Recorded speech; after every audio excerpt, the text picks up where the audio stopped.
Let's get it, silly. We back. It's your boy DtaeNoDinero, Out of Breath Sports and More. The place where you could be out of breath, but you ain't never tired. But I don't want to be long-winded with no intro, so if you're new to the channel, make sure you hit that subscribe button and make sure you hit that like button, silly butt. But let's get into this video. We got a good old-fashioned Larry Bird reaction. I know it's a fan favorite. Larry Bird rarely speaks with the press and prefers the quiet of his Indiana roots, just like the Joker does with his horses. But we also know that Bird is not one to give out compliments unless it's totally earned. And what he said about the Joker goes to show how much respect Jokic has gained and his place in NBA history.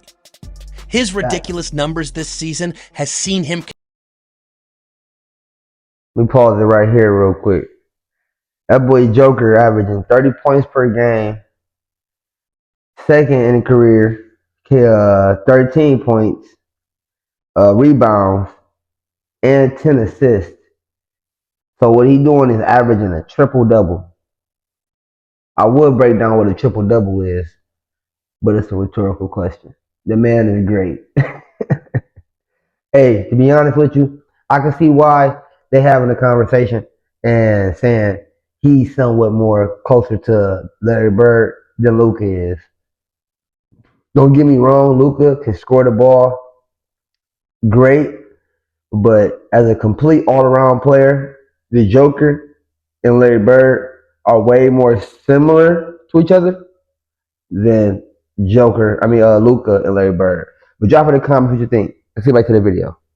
This season has seen him compared to legends like Wilt Chamberlain and Kobe Bryant. But perhaps he's more like Bird than any of these legends. From basketball IQ to passing, court mapping, and even court fights. And he really got taken down very hard. And of course, Bird is very Bird don't play. And Lambeer and has been for a long Get him time. to a Mo Cheeks. Now Rodman goes after Bird through the Oh, that ain't Mo Cheeks, that's the Pistons. 5 on 4. And Jokic, oh no! No! Who is that? Nikola Jokic. I would love to play against him. Larry Bird has always loved competition, so when he says he would love to play against Jokic, not with him, it's because he sees him as someone that would challenge him even at his peak. Challenge is what made Larry Bird who he is. Whether it was dropping 60 points on Atlanta in 1985 or outdueling Magic Johnson in epic finals clashes, Bird craved matchups that tested his soul. His competitive fire was infamous. He once told Xavier McDaniel he'd score on him at the buzzer, then did it with a fadeaway, saying, "Told ya." Bird's desire to face Jokic stemmed from this obsession with greatness. He doesn't dream of easy wins. He wants battles that demand his best, and playing against Jokic would definitely be must-see TV. But while that will never happen, we should enjoy what's happening right now before our eyes. Nikola Jokic's 2025 season is a masterclass in dominance, even with Denver's weak roster. Hey, yo. I thought I heard it right the first time. The disrespect. Shout out to his creator for making sure he acknowledged how Denver Nuggets has a weak bench. The man definitely has no filter. Shout out to him. Injuries to Jamal Murray and Aaron Gordon force Jokic to carry a heavier load, yet he's thriving, posting a career-high 30 points, 12.7 rebounds, and 10.2 assists per game, making him the first center to average a triple-double. His efficiency, 58% from the field, 42% from three, is almost unheard of for a 7-footer. Jokic is having such a ridiculous season that Shaq no longer knows who he's voting for MVP. Last year, it was the same two individuals. And you voted SGA. Joker and SGA. I voted SGA. I'm having trouble this year. SGA's team, best record all year. But Joker has been putting up some phenomenal stats, phenomenal numbers. Top 5 at points, rebounds, steals, assists. Oh my goodness. He's already one of the top players to ever play the game. So this year I'm torn.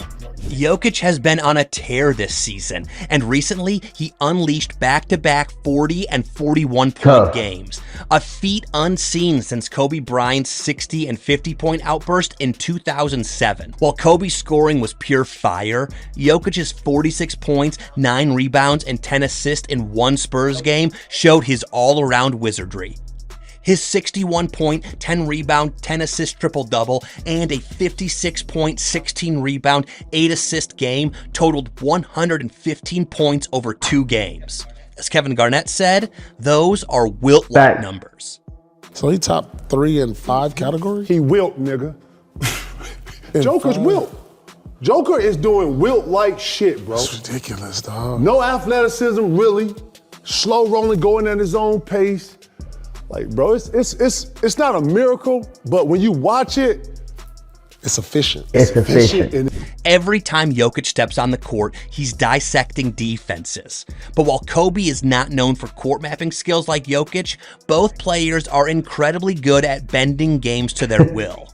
You see, Kobe was a lone wolf, a scoring predator who carried the Lakers through the play-ins all the way to championships. And his 5 championships came from a relentless drive, often dragging teammates like Smush Parker to glory with his killer instinct. On the other hand, Jokic is a 7-foot orchestrator, leading Denver to its 2023 title by elevating Jamal Murray and Aaron Gordon with pinpoint passes. Kobe's approach was fire. He demanded excellence, famously calling out teammates in practice and shunning media fluff for raw honesty. His 81-point game in 2006 was a middle finger to doubters, a solo act that defined his legacy. Jokic, on the other hand, is ice cool, dodging media spotlight and building team unity with selflessness. Where Kobe led by intimidation, Jokic inspires through inclusion. Kobe thrived on one-on-one duels. Jokic dismantled defenses with chess-like reads. But while the Joker is a one-of-one, the only legend that's close to his NBA style is Larry Bird. In a way, you can say that Nikola Jokic and Larry Bird are basketball soulmates. Both redefine versatility, controlling games without elite athleticism. By 1988, Bird, with 3 championships and 3 MVPs, was at his peak, averaging 29.9 points, 9.3 rebounds, and 6.1 assists on 50, 40, 92 shooting. Those shooting splits are so crazy that only Steph Curry in 2016 has better splits. Meanwhile, Jokic has 3 MVPs so far and 1 championship ring. Plus, he's currently having a record-breaking season. Larry Bird and Jokic are also respected for their loyalty to their teams and how much they make everyone around them better. Their efficiency, Jokic's 65% true shooting, Bird's 60%, and clutch play are nearly identical. This is all so incredible because both players entered the NBA as unathletic underdogs. Bird, a lanky 6'9" forward from Indiana State, was doubted for his lack of speed, yet his 24.3 career points average silenced critics.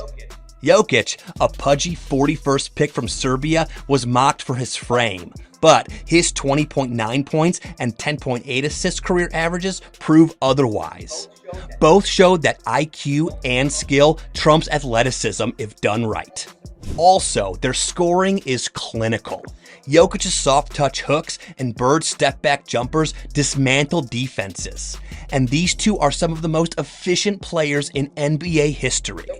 Jokic's 65% true shooting mirrors Bird's 60% in 1988. Rebounding sees Jokic at 12.6 per game and Bird, a forward, at 9.3. Nikola Jokic. I would love to play against him. He's good. He's good, right? He's good. Larry Bird said Great he's good. centers. Oh, the history of our game. Man, is he good. I just hope he stays healthy and able to continue to do what he does because he is fun to watch. Probably more so than anybody in the league. It used to be that when the Golden State was healthy, they were really fun to watch. Now I've switched over to Denver. He makes that whole thing go. And wouldn't he be fun to play with? Oh, man. Larry Bird and Nikola Jokic are passing wizards because of the way they've been able to lift their teammates up. He made it. Jokic's no-look cross-court laser to Jamal Murray against the Spurs rivals Bird's 1988 volleyball-esque lob to Robert Parrish for a slam. Jokic's 10.2 assists lead the NBA. Bird's 6.1 topped forwards in '88. Both read the game like grandmasters, turning double teams into opportunities. And the ripple effect of their brilliance is evident in their teammates' stats. In 1988, Bird's passing and floor spacing elevated the Celtics' efficiency. Kevin McHale and Robert Parrish ranked first and second in the NBA in field goal percentage. Danny Ainge, fueled by Bird's kickouts, shot 41.5% from three, which placed him at a career high, 6th in the league. Jokic mirrors this in 2025, boosting Denver's supporting cast despite roster flux. Aaron Gordon's 68% at the rim, a career best, stems from Jokic's lobs and dump-offs. Russell Westbrook, often maligned, shoots 48% from the field, his highest since 2017, thanks to Jokic's drive and kick plays. Jamal Murray's 44% three-point shooting thrives on Jokic's pick-and-pop setups. Advanced stats show that Jokic's teammates see a plus 12% true shooting boost when he's on the floor, akin to Bird's plus 10% impact in 1988. I want to take a moment right here to talk about that because that's important to always remember when you want to separate greatness from other greatness. You have to have these things called criteria. And we, as a basketball community, need to establish what criteria each player that we consider great needs to be able, the criteria they need to meet in order for them to be basically the great that we keep saying they are over the next great. Okay? Because when you hear about these stories about Michael Jordan and Larry Bird, like he just said, you hear that they helped their teams become great. Same thing for Kobe. Now, was Kobe's stories always the best? No. But at the same time, you do hear the fact of the matter that teammates around here became better players.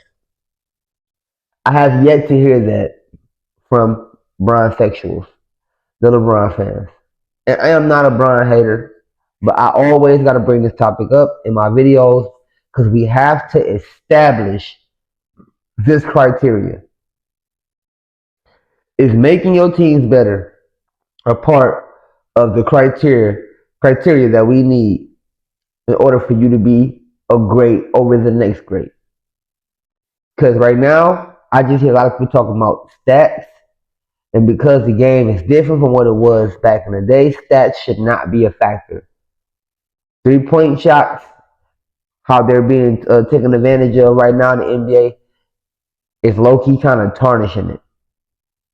3-point shots back in the day were used as a secret weapon. But that's up for y'all to drop in the comments and let me know how y'all feel. I personally already made up my mind, but I'm open to everybody's opinion. Let's finish this video, y'all. If you've been here this long, I definitely appreciate you. Be sure to hit the like button. Let's try to get about 20 likes, y'all. 20 likes is probably about the bare minimum that we can do. But, you know, I definitely appreciate 20 likes. And if we don't get 20 likes, it's cool. But let's finish this video off. We got a few more minutes left. Both players' gravity and vision create open looks, turning role players into threats. But the comparison for these two doesn't end on the court. Off the court, both shun the spotlight. Jokic obsesses over horse racing, once skipping a presser to watch his stable, while Bird just generally loves cleaning up, often declining ESPN interviews and staying out of the spotlight.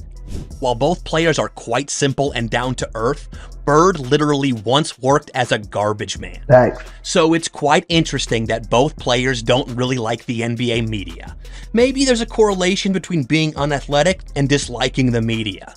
Regardless, Bird and Jokic share one more similarity. They are both era-defining players. Nikola Jokic and Larry Bird, though separated by nearly 4 decades, wield a timeless play style. Both have the ability to make their teammates perform better than anyone expected. Other NBA legends like LeBron know this. One of the best players ever played this game. It's that simple. He does everything. The most important thing, he changes the way his teammates think about their own play. When you're able to inspire your teammates to play at a level that sometimes they don't even feel like they can play at, that's a true testament of a great. Jokic and Bird redefined impact, starkly contrasting modern ball-dominant guards. Think players like Kyrie Irving, James Harden, and Luka Doncic, who mesmerize with dribble-heavy flair but monopolize possession. Curry averages 5.2 dribbles per touch, Harden 6.1, and Luka 5.8, with touches lasting up to 8.4 seconds. Jokic, at 1.4 dribbles per touch, which ranks 46th among top 5 touch leaders, delivers 29.6 points and 10.2 assists this season. This means Jokic's output is more than all the superstar ball handlers I just mentioned. Although during the 80s, metrics such as player touches weren't tracked, it's not hard to say that Bird's play style mirrored this. Bird often used single dribble moves or rapid passes to perish, elevating teammates without clinging to the ball. If 1988 Bird were measured today, his 6.1 assists and 29.9 points on 50-40-90 shooting would likely rival Jokic's 2.58 seconds per touch, given his knack for instant reads. Jokic's 65% true shooting and Bird's 60% showcase lethal impact without possession obsession. Unlike ball-heavy styles of James Harden, Luka Doncic, and Kyrie, Bird and Jokic let the ball flow freely. Hypothetically, Bird's 1988 Celtics, with Dennis Johnson as the primary ball handler, would see Bird's touch stats align with Jokic's. His quick trigger shots and playmaking mean there's really no need for too much dribbling. Bird spent his entire career in Boston, and while many expect Jokic to do the same, unfortunately, the NBA business can change things within a very short time. Denver's front office moves and salary cap woes are problematic to say the least. And as we've all seen this year, the NBA's business is ruthless, and global stars are being pushed to the big markets. So who knows if Jokic's days in Denver are almost over? In fact, legends like Charles Barkley believe that Denver, so far, have been wasting the Joker's prime. But I'm telling you, you cannot waste this guy's prime. This guy's the best player in the world. Get greedy. Like, he is the best player in the world. They won a championship. I know, but he's like, they could win again. Do you think Joker will demand a trade? Or worse, the Nuggets may trade him away? Let us know your thoughts in the comments. Cooper's Lane, man. Definitely got to give a special shout out to them, man. They definitely did their thing. Cooper's Lane. I'm going to try to drop the link in the description. Go straight to the video. Hit a like button. Subscribe to his channel if y'all want to watch some more of his videos. I think that the guy just dropped some jewels. Because the last thing I want to talk to y'all about before I let y'all go is when he was talking about the amount of time it takes for you to score. And now I think that that's a big thing we need to focus on with this new style of play in the NBA right now that we're seeing. Because watching a person dribble the ball for a long period of time used to be fun to watch when you rarely seen it done. But now you're seeing it done on a consistent basis. And when it's not satisfying, it makes the viewer not want to watch it anymore. But I don't want to talk about that too much. I just want to focus on the fact that no matter how he explained, Joker and Larry Bird score majority of their points and help their teams become better. Teammates become better without even dribbling that much. Just drop in the comments what y'all think about this. Literally, there's people out here that are considered the great that couldn't even do this. But Larry Bird and the Joker are literally carrying the ball for only 2 to 5 seconds at the most. They're considered unathletic in their ranking, in their draft class against all of these other athletes. And I know that these other greats are athletic, freak of nature athletics. I just can't deny the fact that the matter is, as a basketball player and a basketball fan, and I truly do love this sport. It's my first love. I cannot deny the fact that watching players like the Joker and Larry Bird they are great. They are even better than those super athletic people that we consider the greatest of all time. But it's your boy DtaeNoDinero, and that's my opinion. And it's Out of Breath Sports and more. I don't want to be too long-winded with y'all because I could talk about this all day. Because I ain't never out of breath. But I'm tired. Or not work tomorrow. Peace. The video. Silly. We out.